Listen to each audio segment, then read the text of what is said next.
The Art of Cyber, a series where we meet with the cyber experts to get the lowdown on what's happening in the cyber landscape. More business conducted on our mobiles and the threats rising at an extreme rate. I think it's really important now that we get a bit of an idea of what's happening out there in the mobile threat world. We're joined today by Zimperium's Pat Shueh, the resident expert in Asia-Pac for mobile defence. Pat, hi, how's it going? Hi, glad to be back, Karen. How are you? Very well, thank you. So, look, what are the common forms of mobile attack that you're seeing at the moment? Right. So, so I think mobile attack can be broken down into 4 main categories, right? So we call it DNAP, device related attack. Yeah, operating system software that you have running on them. Network, right? That's Wi-Fi based interception of your devices, etc. Applications based, so things like malicious app. Or one of those apps that maybe your kid might have on your phone that basically take a picture and make you look younger and older, right? So younger sounds okay. Yes, those are considered as leaky application, yeah. And the last one is phishing type of attack, right? So really, that is the sort of holistic view of mobile threat landscape. Oh my goodness. So what are some common fallacies that we have about, protecting our mobile? I'll throw one out there, which I think is really obvious.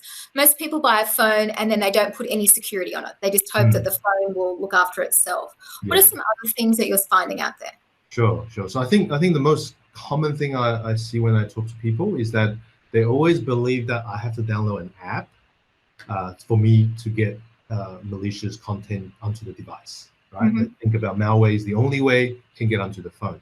But as we mentioned before, there are all these other examples. The fact you're not running the latest version of the operating system can expose risk. In fact, if you are at the charging station when you're going out at the shopping center, etc., hopefully once the lockdown relaxes, even if you use those free services, they can be connected to a computer that has malicious software running on it that could compromise your device, right? The nickname is called juice jacking. So they actually will give you free charging power, but they're actually taking stuff from you as well, right? And believe it or not, I think we were talking about Jeff Bezos's use case in the last session, right? So it was interesting that how his phone was compromised. Latest version of iPhone over WhatsApp, communication, and a 4 megabyte video file landed on his phone. That was enough to execute malicious code, install a malware on that device, and then game over, right? So I think that there are the important thing to note is that it's not just application based. There's actually many ways people will get into your mobile devices. Oh my goodness. And so how are the cybercrims finding their targets? Like, are they literally sitting on buses or walking down shopping malls and trying to find them, or do they target more specifically? Yeah, I think there are some people like that, but they're usually not so serious, right? So I think generally we can broken down into 2 categories, right? Targeted and non-targeted attack. So let me give you a non-targeted example, right? Think about me as potentially a bad guy. I want to get the maximum coverage I can. So what I do is I will maybe create a malicious application. I'll try to make it look like a flashlight application, right? But in fact, once you install it, you use it, it's actually going to attack the device or steal information out of you, right? So by doing that, I can push this application to as many people as I can. Yeah. So that's like a non-targeted attack because I'm not actually looking for specific people. Because if you think about that, for me to get something that you will download, Karen, it takes a lot of time, right? Put it on the App Store and hope you will download. So that's not really effective. Phishing is another example, right? That can be just to the masses. We are actually seeing an increase of social engineering technique and exploiting people's weaknesses, right? You win iPhone X, holiday, I don't know, free sample here, there, free cosmetic maybe, right? You might be interested to click on it. Now the other one, targeters are more serious, right? Usually we see less of those, but there are when they happen, they are very serious. And things like intellectual property that you have in your company, customer data, right? The breaches that we see in mobile application that resulted in customer data leakage, right? The most recent one with COVID is actually those research data, clinical trial data. There's actually attackers targeting at those information and trying to get those because, again, right, is advantage, right? So I think that's just some of the example out there. And just out of interest, when is my phone most likely to be attacked? Is it on the way to work on a bus, or if I've attended a conference? Is there a particular time and a place that I need to be super vigilant? I think there is no such thing as when is safer and when is less safer, right? But I think there's a point. Generally, you can say if you're at home, within your control in your company, right? There's less of those risks because it's been managed and there's controls in place, right? But I think in our example, most of our clients, they like to have the solution installed, at least protected on their devices when they travel, right? Because they're outside of their normal operating environment. They could be exposed to public areas, right? Airport, Wi-Fi networks, hotels, etc. So these are some of the I think weaknesses that's easier to be exploited. And we have an example to give you.